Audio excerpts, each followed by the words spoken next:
Well, hello.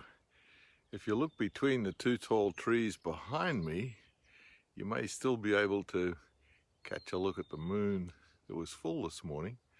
And of course, on the other side, the sun is about to rise. And about over there, I think.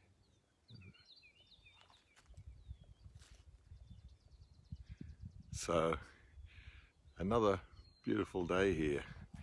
And so wherever you are and you're waking up this morning, if it's still visible and you can see the moon, I wasn't sure yesterday when I saw the full moon what the moon in May is called. And interestingly enough, I found that it's the full moon of the Buddha in some parts of the world, because it marks the time, the May full moon, when the Buddha became enlightened some 2,600 or more years ago. So it's kind of a special time in that regard. And I honor all teachers of all traditions wherever I find wisdom, and I find a lot of wisdom in the teachings of the Buddha. In fact, this morning, given it's the full moon that commemorates the Buddha's enlightenment, I thought I'd share a little piece from his teachings that I find particularly appropriate.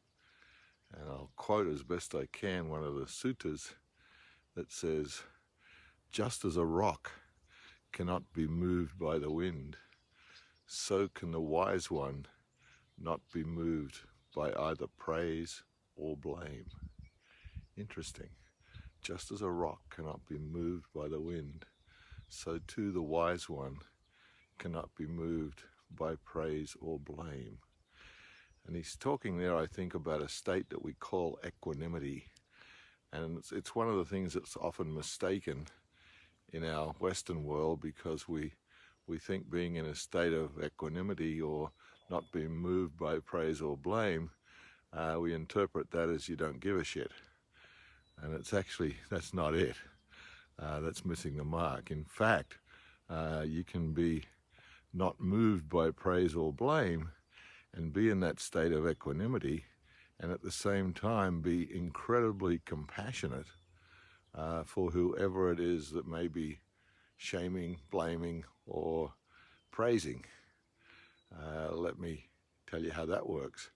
So if for some reason one of my family members is upset about something I'm either doing or not doing, and also that's neither matters here nor there either, whether I'm doing it or not doing it. It does in another sense, but in the praise or blame one it doesn't. So someone's yelling at me and really upset because of something I have or haven't done. And what I can do from a compassionate place, if I'm not moved or shaken off my feet by the blame or the shame or whatever it is, I can put myself in the shoes of the other person and ask myself, what's happening here?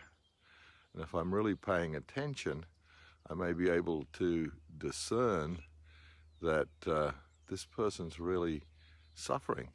They're really having a hard time about something that's happened that has affected them in some way. So if I can have compassion for that and maybe even inquire about that, and to do that I have to be standing solid in my own ground, because if I'm shaken by the praise or blame, I'm going to be probably reacting.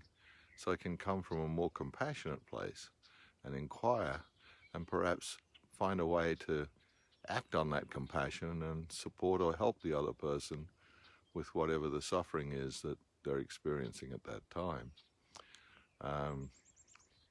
Now, of course, there's a whole lot more nuances to it than that. It's not that simple.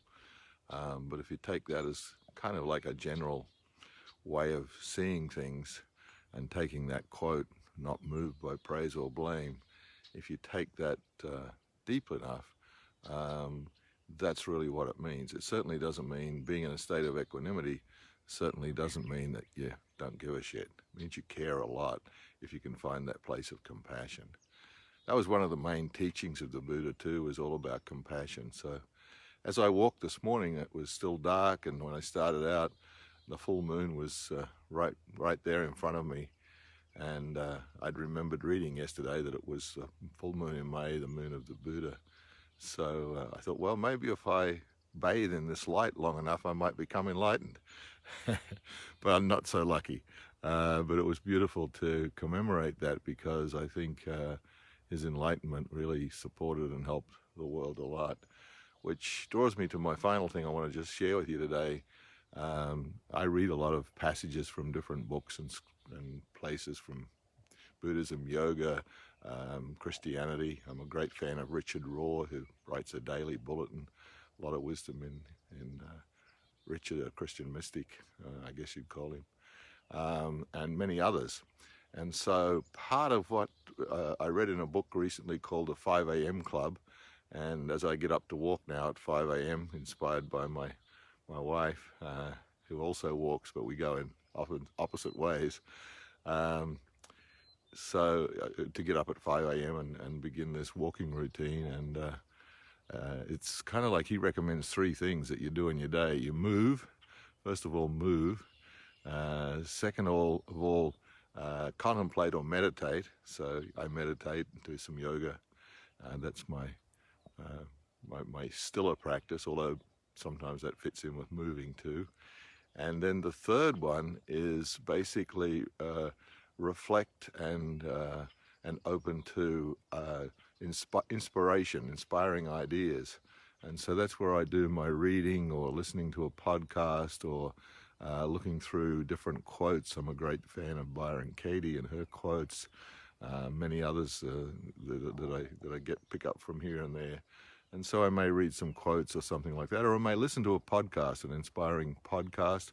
One that I recommend is audiodharma.org. There's a new podcast there every day, usually about one of the teachings of the Buddha, and highly recommend that. I use it a lot to inspire my life. So move, meditate, and get inspired. And even if you just spend 20 minutes on each of those activities sometime in your day, can make a huge difference to your life.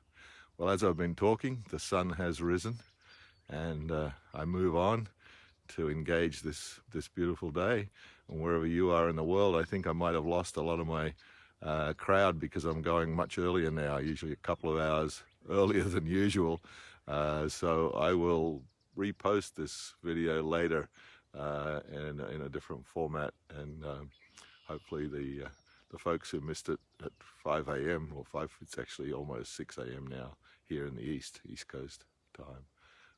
But you can probably catch it later in the day. So wherever you are, have a wonderful day.